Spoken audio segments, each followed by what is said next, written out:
Գյորջյան Կասկադ 60 ամիս փուլային վճարում բազմաթիվ առավելություններ։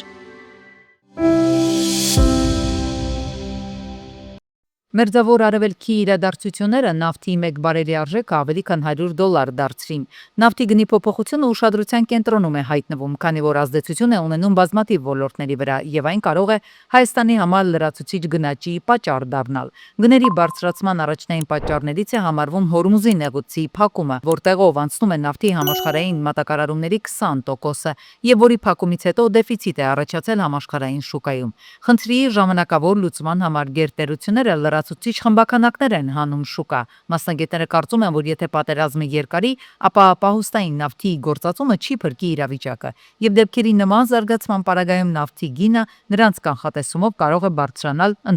$200, եւ Հայաստանը պետք է փորձի այլ տարբերակներ գտնել։ Մենք հիմնականում ներկրում ենք Ռուսաստանի Դաշնությունից եւ Ռուսաստանի Դաշնությունը նույնպես կթանկացնի Հայաստան եկող բենզինի, դիզելի գինը,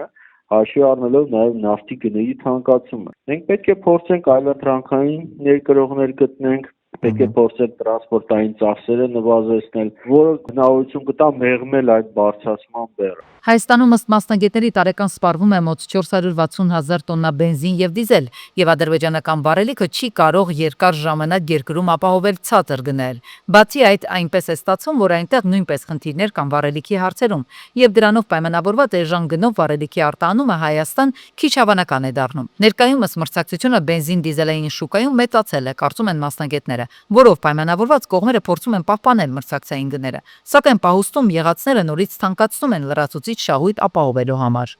Սովորաբար նույնիսկ եթե պահուստում ունենում են գումար, նրանք թանկացնում են ինչու, որպեսզի իրենց համար որոշակի ֆինանսական բարձիկ ստեղծեն հաջորդ ներկրումը ֆինանսավորելու համար։ Դա կախված է շուկայի մրցակցային վիճակի։ Եթե մրցակցությունը խիստ է, ապա նրանք նման բան իրենց թույլ չեն տա։ Մեր շուկայում 1-2 տնտեսվարողների բաժին են գնում շուկայի մոտ 60-70%, եւ նրանք կարող են որոշակի ժամանակահատված գինը պահել, գին թելադրել շուկայում։ Եթե մրցակցությունը մեծանա, բնականաբար նրանք կտրուկ կնվազեցնեն գինը։ Մրցակցության եւ սպառողների պաշտպանության հանձնաժողովի նախագահն էլ ասում է, որ վառելիքի շուկայում մրցակցության պակաս կա եւ նրա կարծիքով սահմանների բացումով էական փոփոխություններ կնկատվեն այդ դաշտում եւ խնդիրները այլ պատճառներ ունեին։ Հայաստանի ամենամեծ խնդիրներից մեկը ներկրվող ապրանքների պարագայում փոքր երկիր լինելն է։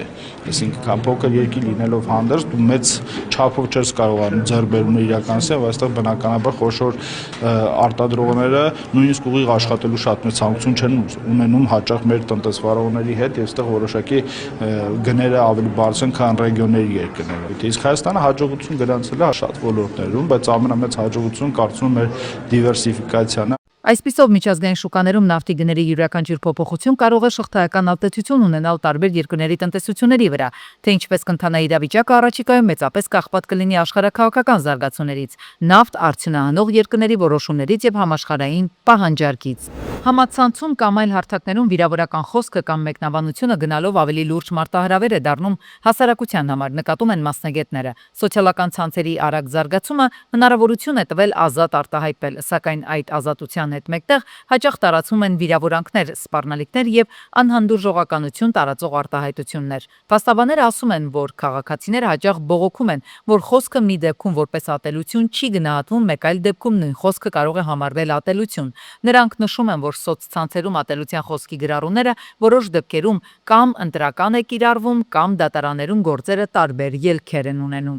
Նույն խոսքը տարբեր անձանց կողմից արտահայտելու դեպքում մի դեպքում կարող է գնահատվել որպես ատելության խոսք, մի դեպքում չգնահատվել այդպիսին, եւ այս տարբերակումը իրականում հենց ատելության խոսքի դեմ պայքարի ամենաթույլ տեղն է դառնում։ Կան գործեր, որ դատարան են ուղարկվել մեղադրական եզրակացությամբ եւ գրեթե նույն արտահայտությունները, որ հարթակներում կիրառվել են, որևէ հետևանք չի ունեցել։ Ատելության խոսքը կարող է դրսևորվել ինչպես բացահայտ վիրավորական գրառումներով, այնպես էլ քողարկված ձևերով, հեգնանքի կամ ենթատեքստային արտահայտությունների միջոցով։ Այս դեպքում հարց է առաջանում, որ կետից է սկսում խոսքի ազատության եւ ատելության խոսքի տարբերակումը։ Մենք այս հարցում խնդիր ունենք, ասում են փաստաբանները, քանի որ չկա դրանց հստակ սահմանազատումը։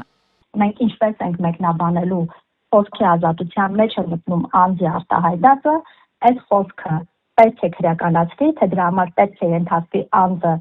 վարչական պատասխանատվության, թե զրպարտության համար մենք դիմենք քաղաքացիական դատարանով եւ քաղաքացիական գործի շրջանակներում։ Այս երևույթը իհարկե չի կարող չազդել մարդկանց հոգեվիճակի վրա։ Մասնագետները ասում են, որ այն ատելությունը, որ մարդիկ տեսնում են կամ լսում են, կարող են իրենք էլ այն անգիտակցաբար շարունակել։ Կարող է նաև լինել գիտակցական մակարդակով, երբ որ ես տեսնում եմ, որ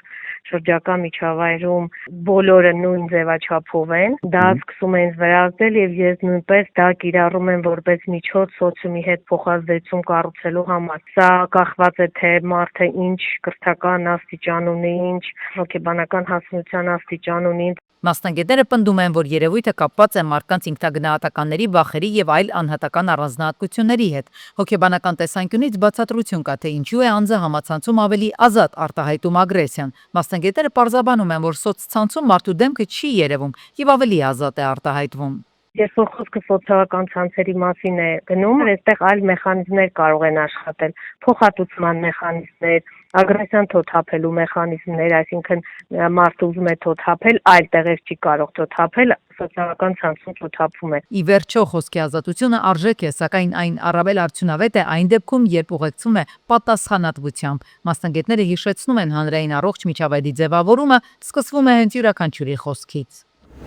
Ապրիլի 1-ից կենսաթոշակներն ու նպաստները կվճարվեն միայն անկանխիկ եղանակով։ Եթե մինչև 2026-ի մարտի 5-ը կենսաթոշակառուն չի ներկայացրել դիմում բանկ ընտրելու համար, ապա բանկը ինքնաշխատ կերպով ընտրել է միասնական սոցիալական ծառայությունը։ Քաղաքացիները կարող են իրենց բանկի մասին տեղեկանալ հանրային ծառայությունների համարանիշի կամ անձնագրային տվյալների միջոցով։ Նշվում է նաև, որ ապրիլի 1-ից կենսաթոշակներն ու նպաստները կվճարվեն բարձրացված չափերով, իսկ անկանխիկ վճարումներից տրամադրվող 20% հետ վճարի շնորհիվ գումարը կարող է ավելանալ մինչև 10,000 դրամով։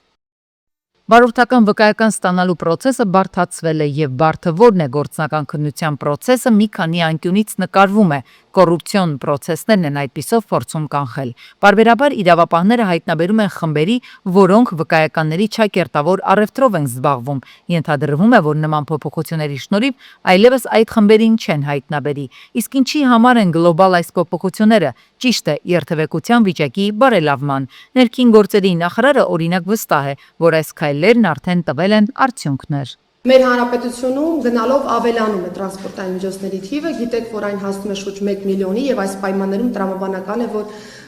սինխրոն աճում է նաեւ ճանապարհատրանսպորտային պատահարների թիվը, բայց ես ուզում եմ փաստել, որ կրկին գալով բարեկային ծառայության աշխատանքին մենք արձանագրել ենք, որ չնայած այս չափ տրանսպորտային պարկի արկայությանը Հայաստանի Հանրապետությունում մենք գրանցել ենք հատկապես ճանապարհատրանսպորտային պատահարների հետևանքով զոհերի թվի նվազում։ Անցած տարի մենք ունեցել ենք 50-ով պակաս զոհեր նախորդ տարվա համադրությամբ։ Իրականում նախորդ տարի ավելի շատ ճանապարհատրանսպորտային պատահար է գրանցվել, քան 2024-ին, բայց դրանք եղել են ավելի նվազ վնասաբեր։ Ըստ այդմ էլ մահերի թիվն ավելի նվազ է եղել 2024-ին։ Ինչը ուղիղ կապված է ճանապարհատրանսպորտային պատահարների հետևանքով զոհերի թվի նվազման հետ, մենք անցած տարվա կտրվածքով ըստ էության ունեցել ենք նաև մեծ թվով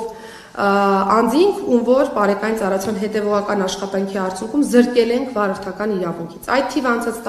անցած տարի կազմել է 5435, 2024-ին եւս համանման թիվ ենք ունեցել։ Խնդիրն այն է, որ Հայաստանում երթևեկության որակը շարունակում է մնալ չափազանց ցածր մակարդակի վրա։ Դրանում համոզվելու համար պետք է ընդամենը քաղաքում պտտվեր մի քանի ժամ։ Մասնագետների կարծիքով նոր վարորդականներ ստացողների համար կիրառվող խստացումները բերում են իհարկե նորաթուխ վարորդների գիտելիքների ավելացմանը, բայց մյուս կողմից այդ վարորդները երթևեկելու են նորից մեր փողոցներով, ոչ թե Ցյուրիխի։ Նորաթուխ վարորդ մցրեցիր երթևեկություն 100-ից 90-ը, երթևեկությունից ընդօրինակում են վատագույնը։ Սա բնական է, քանի որ հակառակ դեպքում մարդը ժամերով քաղաքի մի կետից մյուս կետը չի կարողանում հասնել։ Այսինքն քաղաքի բուն երթևեկությունը կազմակերպված է այնպես, որ մարդիկ հաճախ ստիպված են լինում չակերտավոր վատ վարել, նշում են վարորդները։ Խոսքը գծանշումների, ճանապարհային նշանների կամ այլ ենթակառուցվածքների որակի մասին է։ 4 հատ կրկնակի հոսքիցը ոչ մեկ չի հասկանում, որ երթևեկելի գոտին են լեոպարդնյա խաշմերուկը բոլորը գիտեն, չգիտես հանդիպակաց քշես քոգոտով ու որն է հանդիպակացը, որն է քունը։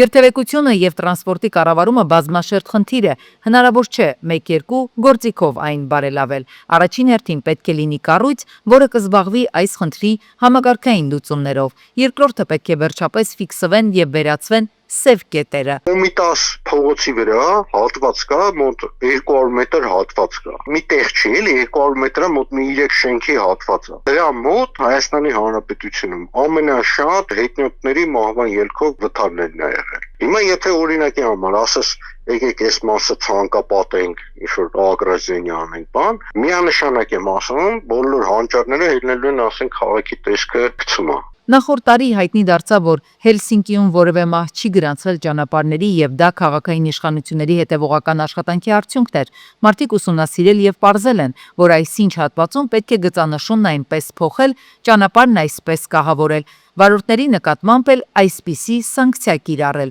կամ խրախուսում կատարել, որպեսզի մարդիկ չգերազանցեն արագությունը կամ չկատարեն այլ կոպիտ խախտում, որոնց պատճառով էլ հիմնականում մահեր են լինում ճանապարհներին։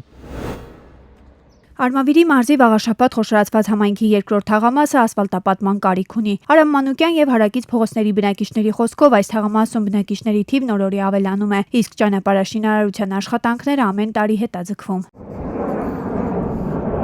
400 տոնս ուսանող աշխատող կա, որն մեքենայով էտում գալիս են ասում, որ տաքսի են նստում, տաքսին մինչև այնտեղ է Մասիսից որ գալիս է սնդերը։ Տաքսին այնտեղ է գալիս, ասում է խանութը բանա պետք է լում կամ ապտեկը պետք է լում։ Հələ էսի լավացել ենք։ Քաղաքացիների խոսքով երեխաներն ամեն օր այդ անբարեկարգ ճանապարհով ստիպված են լինում դպրոց գնալ։ Տեղումների ժամանակ ամբողջությամբ ցեխ է, իսկ չոր եղանակին փոշի։ Շտապօգնությունը եւս չի կարողանում թաղամաս գալ կանչի դեպքում։ Վախտել է երեխեքը կոշիկները մնացել է ցեխի մեջ դպրոց չեն եկել։ Ամեն այդ հանդուց բան են կապում, տելեֆոն են կապում, որ Այստեղ մարդիկ վատանում են, բնակիչները զանգարում են շտապօգնությունը, եթե ըստ առողջապահության նախարարի հայտնածի պիտի հասնի մի քանի րոպեի, մոտ 10-15 րոպեում, ապա այս փողոց երբ որ կանչ է ունենում շտապօգնությունը, առանց չափազանցության 40 րոպե տևում է, մինչև շտապօգնությունը հասնում է Բուժառույն։ Բնակիչները խնդրանքով դիմում են տարածքային կառավարման եւ ենթակառուցվածքների նախարարին, Արմավիրի մարզպետին, վաղաշաբաթ խոշորացված համայնքի ղեկավարին։ Ուզում են հավատալ, որ գոնե հիմա միջոցներ ձեռնարկեն, որպեսզի այս թաղամասում եւս ասֆալտ լինի։ Կեղտաջուրը սենց, էսա ճաշարանն է։ Հաչափնյակ վարչական շրջանում գործող թիվ 39 մանկապարտեզի տարածքում հակասանիտարական վիճակ է։ Մանկապարտեզ հաճախող երեխաների ծնողների խոսքով 1 ամիս է։ Դիտահորերից դուրս եկող կեղտաջրերն ու կեղտը հոսում են մանկապարտեզի տարածքով, հասնում մինչև Մարգարյան ու Բաշինջաղյան փողոցներ։ Երեխեքի սնունդն էլ սենց են տեղափոխում ճաշարան։ Այս հոտի պայմաններում, այս կեղտաջրի մեջով։ Այն էլ ճաշարանն է։ Ծնողները զայրացած են, երեխաները անցուդարձ են անում այդ կեղտաջրերի միջով, անկախ իրենց կամքից շնչում գարշահոտը։ Քաղաքային իշխանությանն ու Վեոլիա ջուրընկերությանն են դիմում երեխաներին այդ ամենից զերծ պահելու ու խնդիրն արագ լուծելու համար։ Նստեն։ Այստեղ պետք է լինեք, որպեսզի զգաք, թե ինչ ահավոր վիճակ է։ Այս դիտահորն էլ անգամ չի տանում այդ կեղտաջուրը։ Լստենայք։ Իսկ Կոտայքի մարզում Արգել-Հեկի մոտով անցնող գոյղատարից կեղտաջրերը լցվում էին անմիջապես Հրազդան գետը։ Գագիկ Շամշյանն էր ֆիքսել, որ այդ հատվածով անցնող գոյղատարի փականը կամ վնասված է կամ պարզապես փակ չէ, ինչի հետևանքով կեղտաջուրը ամբողջությամբ լցվում էր գետը։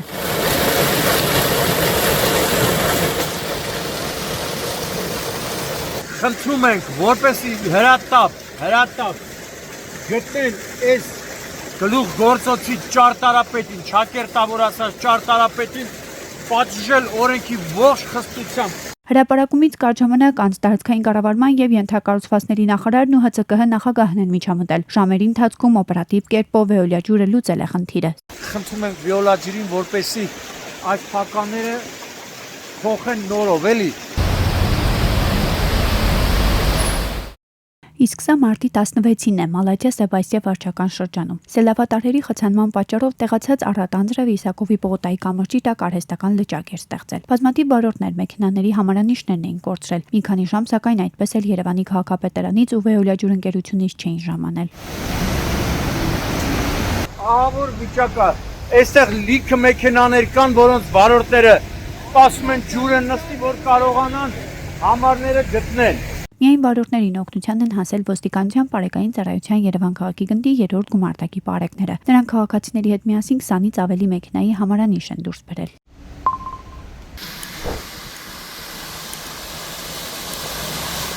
Արհեստական լճակ էր առաջացել նաև Մեծարենցի փողոցում։ Ամեն անգամ տեղումներից հետո այստեղ այս պատկերն է։ Վարորդների համար տարածքը դառնում է իսկական պատուհաս։